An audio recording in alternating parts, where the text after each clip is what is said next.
प्रश्नावली जो हमारी 7.4 है, पिछली वीडियो में हमने क्वेश्चन नंबर 6 तक सॉल्व कर लिए थे। तो आज की इस वीडियो में क्वेश्चन नंबर 7 से स्टार्ट करेंगे। देखो, तो हमने कुछ फॉर्मूले भी बताए थे जो कि हमने हाईलाइट कर रखे थे, एनसीईआरटी में भी दिए हुए हैं, आपने अच्छे से याद कर लिए होंगे। जो इस तरीके के फॉर्मूले 6 फॉर्मूले थे, ठीक, ये सारे फॉर्मूले आपको याद कर लेने हैं। इसी पर बेस्ड पूरी प्रश्नावली है। तो 7वें क्वेश्चन पे देखो, आते हैं क्या दे रखा है। 7वां क्वेश्चन हमें दे रखा है x-1 और नीचे दे रखा है अंडर रूट के अंदर x² - 1। ठीक, देखो क्या करेंगे, हम इसको अलग अलग ले रहे हैं। अलग अलग कैसे?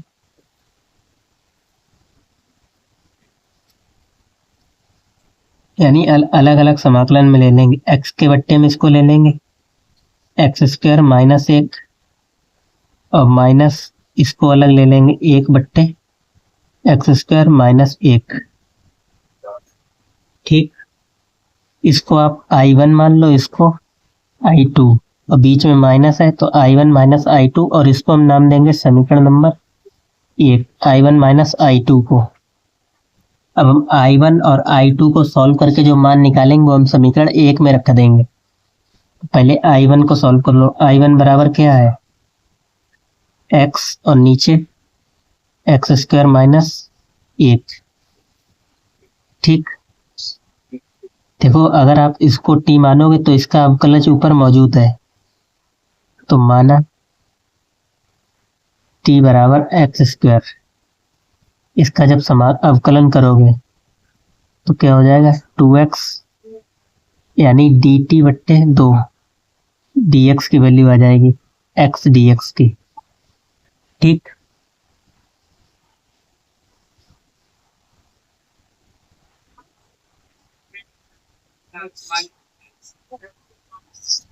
ये आप ऐसा ही करो, जब हमें पूरा ही मिल रहा है तो हम इस x² - 1 इस पूरे को मान ले रहे हैं किसके बराबर, t के बराबर, x² - 1, क्योंकि हमें पूरा ही मिल जाएगा। ठीक, ऊपर वाला पूरा अवकलज मिल रहा है पूरा मानने पर। dt बट्टे 2, यानी x dx की जगह हम लिखेंगे dt बट्टे 2। 1 बट्टे 2 तो बाहर आ जाएगा।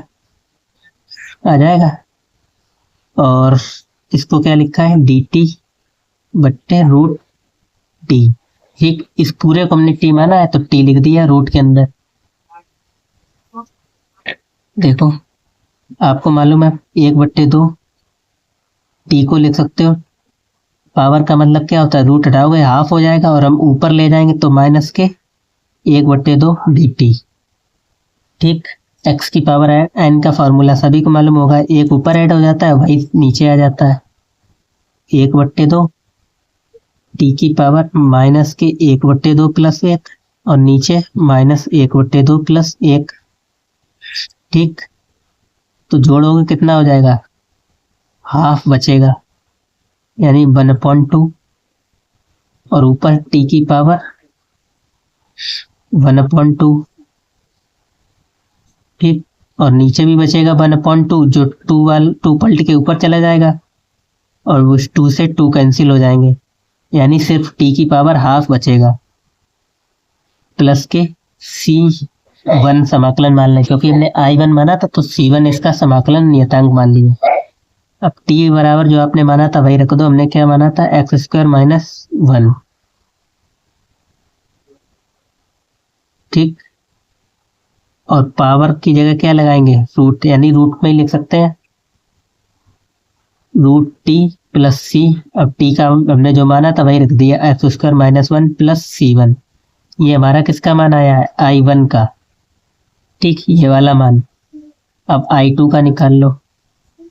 I2 बराबर क्या था, ये चीज 1 के बट्टे में अंडर रूट x² - 1 dx। ठीक, ये चीज था I2। देखो अब यहाँ पे अगर आप इसको मानेंगे तो x dx बचेगा, लेकिन इसको मानने से कोई फायदा नहीं जब पूरा पूरा में फॉर्मूला मिल रहा है। x² - a², इसका फॉर्मूला क्या होता है, चूंकि डी एक्स बट्टे under root x square minus a square, ये होता है log x plus under root के अंदर x square minus a square. ठीक, ये फॉर्मूला होता है। तो ये तो डायरेक्ट ही आ जाएगा, क्या आ जाएगा, लॉग एक्स की जगह एक्स ही है प्लस एक्स स्क्वायर माइनस 1, एक की जगह -1 प्लस के C2, ये किसका मान आया, I2 का। अब I1 और I2 का मान समीकरण 1 में रख दो, फिर आपका आंसर हो जाएगा। I1 व I2 के मान समीकरण 1 में रख देंगे। ठीक, रखने पर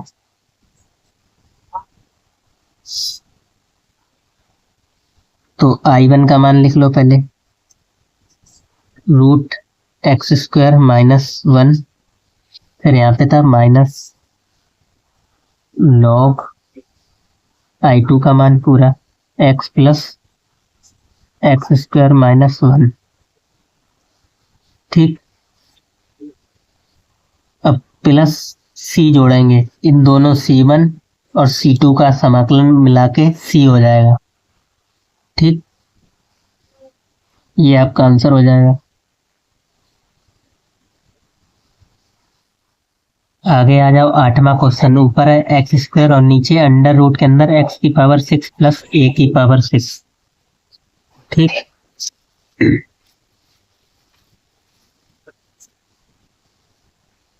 तो 8वां क्वेश्चन हमें क्या दे रखा है, ऊपर है एक्स स्क्वायर और नीचे x की पावर 6 प्लस a की पावर 6। ठीक, तो इसको तो वैसा ही लिखा रहने दो, तो एक्स स्क्वायर डी एक्स। नीचे देखो हम क्या करेंगे, x की पावर 6 को हम लिख सकते हैं x की पावर 3 उसकी पावर 2 प्लस इसको लिख सकते हैं a की पावर 3 और इसकी पावर 2 dx। ठीक, आगे क्या करेंगे, इसको आप t मान लो, किसको, x क्यूब को, क्योंकि इसका अवकलज ऊपर मौजूद है। ठीक, dx तो हम लिख ही चुके थे, माना t बराबर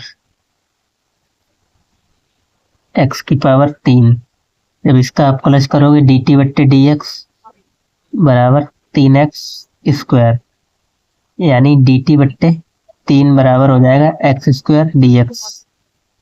ठीक, यानी एक्स स्क्वायर dx की जगह हम लिखेंगे dt बट्टे 3, तो 1/3 तो बाहर आ जाएगा dt, और नीचे अंडर रूट के अंदर इसको हमने t माना है, तो t का स्क्वायर प्लस a की पावर 3 का स्क्वायर। अब हमें फॉर्मूला मालूम है, चूंकि dx बट्टे अंडर रूट के अंदर x square plus a square बराबर होता है log x plus under root x square plus a square. ठीक, लगा दो यही, 1/3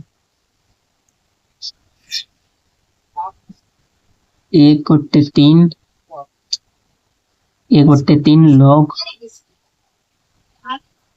एक्स की जगह पे क्या था, यानी t की जगह था एक्स क्यूब। ठीक, x प्लस अंडर रूट, इसकी जगह x की पावर 6 प्लस a की पावर 6 प्लस के c, ये आपका आंसर हो जाएगा। ठीक, अगले क्वेश्चन पे आ जाओ, क्वेश्चन नंबर 9 क्वेश्चन हमें दे रखा है, ऊपर है सेक स्क्वायर एक्स और नीचे है अंडर रूट के अंदर tan स्क्वायर एक्स प्लस 4। ठीक, ये चीज हमें दे रखी है।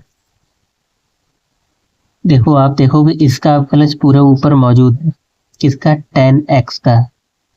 ठीक, हम क्या करेंगे, देखो इसको इस तरीके से लिख सकते हैं, सेक स्क्वायर एक्स नीचे अंडर रूट के अंदर टेन एक्स, इस टोटल का होल स्क्वायर लिख सकते हैं, प्लस 4 को हम लिख सकते हैं 2 का स्क्वायर। हमें इस फॉर्म में बनाना होता है, फॉर्मूले की फॉर्म में बनाना होता है नीचे। तो हमने हर एक क्वेश्चन में हम ज्यादातर यही करते हैं, जिसमें हमें टी मानने की जरूरत पड़ती है तो वहां पे टी मान लेते हैं। ठीक, तो हमने भी यहाँ पे इस फॉर्मूले का फॉर्म बना लिया, अब हम आसानी से अप्लाई कर देंगे।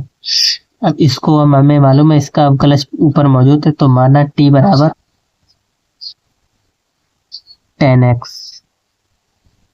ठीक, जब इसका अवकलन करोगे डी टी बट्टे डी एक्स, 10x का अवकलन क्या होता है, सेक स्क्वायर एक्स, तो डी टी की वैल्यू क्या आ जाएगी, sec square x d x. यानी इसकी जगह हम क्या लिखेंगे, sec square x d x की जगह डी टी, और इसको आपने क्या माना है, टी स्क्वायर है तो स्क्वायर लगा देंगे, प्लस 2 का स्क्वायर। अब यही फॉर्मूला लग जाएगा, x square plus a square, तो क्या हो जाएगा, log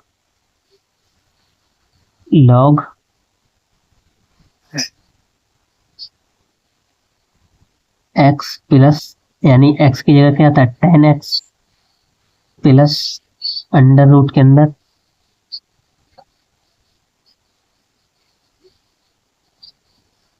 ten square x plus